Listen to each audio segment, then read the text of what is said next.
Formula One is headed for another wild episode of silly season chaos, with some of the sport's biggest stars rumored to be making significant swaps.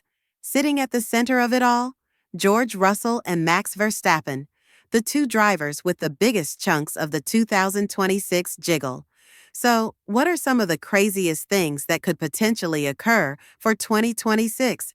And most tantalizingly, what have Cadillac had in store for their own debut lineup? Let us start with the latest, Valtteri Bottas' bombshell proposal of Cadillac. The Finn recently shared a video, casually dropping a mention of the vacant seats in a Cadillac SUV, but F1 supporters took little time to read between the lines. Bottas is clearly goading a return to the grid, this time in Cadillac's 2026 pursuit. The 10-time Grand Prix victor has been rumored to have a comeback for years, and now it seems like pieces of the puzzle are falling into place. While the team formally hasn't announced anything yet, the paddock belief is that one of Cadillac's positions is Bottas to take. The second, that might go to a young talent like Joe, Schumacher, or Drugovich, or a tried-and-tested veteran like Sergio Perez. The question is whether Cadillac will invest in a double veteran driver lineup. Only time will tell, but indicators are that they will bet on Bottas, a driver who will have significant experience with Ferrari power units from 2022 to 2025. And don't forget, Bottas turned down WEC and NASCAR opportunities, publicly stating that F1 is home. His experience, discipline, and adaptability are precisely the kind of driver that a new F1 team would require. But the real question is, with whom will he be partnered? Currently, the list of possible partners is growing short. Rumors are that Cadillac could play a copycat of Audi, merging an experienced driver with a newcomer on the block. That would eliminate Perez as a contender, given his massive following in America and sponsorship dollars. Nevertheless, it is ultimately up to the American team. And as the days pass, we're starting to get a clearer idea of what kind of philosophy they'll bring to their debut in 2026. Now let's talk about Max Verstappen, the driver whose name keeps popping up no matter how quiet he tries to be. This isn't even his fault. It's a classic case of silence speaking louder than words. Despite Max going public dismissing any plan to leave Red Bull prematurely, his body language and paddock grapevine insist otherwise. Let's recall Toto Wolff's words about Mercedes' lineup in the future. He said in so many words that he would not choose a driver who acts as though he's above the team. The fact that Russell's 2026 contract is still unsigned leaves plenty of scope for speculation. Wolff's not the type of person to give up without a struggle. As long as there's still a 1% chance of signing Verstappen, he'll attempt it. Because, let's be real, Wolff daydreams about pairing Verstappen with teen sensation Andrea Kimi Antonelli, impossibly the driver pairing of 2026. Wolff revealed his team philosophy with an indomitable message. There are other people who are part of your success. I make no distinction between the two drivers and the remainder of the company. I've been telling them there are 2,500 stars on this team. In the machine shop, cleaning, aerodynamics, or driving the car. If you're selfish and put our group's success at risk or hurt our brand, I'll be ruthless. You won't be involved with this team. This brings us back to George Russell.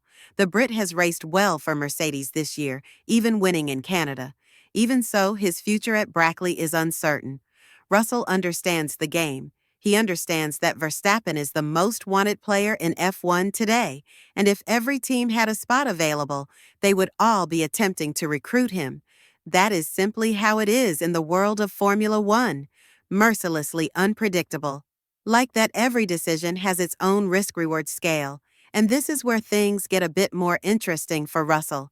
He's been targeted by Aston Martin as the next leader of their project from 2026 onwards, as the Silverstone Bay squad could be ready to send Alonso into early retirement, Although the Brit said loud and clear that while his future with Mercedes is not 100% guaranteed, he isn't talking to other teams. We cannot make this statement as a guarantee. There are things that could happen outside of Russell's reach, such as the Verstappen-Mercedes collaboration. This is precisely why her and George had talks about a potential collaboration in the future, if certain things outside of their control happen. And that chance has been recognized by Aston Martin as well. The team led by Lawrence Stroll understands that Verstappen, if available, will be a very difficult target because of the Mercedes factor, so they need to settle for the second best driver available out there, and in this case, that's Russell. But what's the stance of the Brit regarding this question, elaborating on his future in Formula One? And Mercedes George said, "No, the future is not certain. I'm not talking with anybody else, and any teams who have shown interest.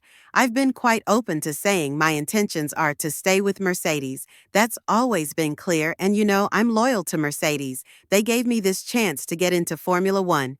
There haven't been any hard feelings with any of the talks that have been going around, especially around Max, because, like I've said numerous times, why wouldn't teams be interested in Max if everybody could sign him?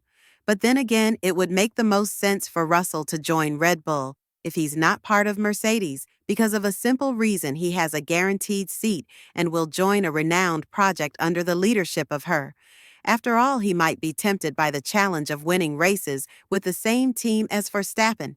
Now that the newly regulated era is a big question mark for everybody, it's not a guarantee that one team could have a big lead over all the others. It's unknown ground from 2026 onwards, and Russell needs to prove that he's one of the best current drivers on the grid. Another name that's been quite loud among F1 experts is Avid Lindblad. The current F2 driver became the youngest ever competitor to score a pole position, a sprint, and a feature race win in the championship, so you'd expect that he has a lot to offer to the F1 world. Red Bull has already put him through intensive testing in IMA, and the results were surprisingly good for someone who hasn't been in an F1 car. Before this puts more pressure on the current drivers of the Austrian team's pool, especially Liam Lawson and Yuki Tsunoda. Hodge has been performing extraordinarily well, and the situation is slowly but surely shaping up to be a promotion for him.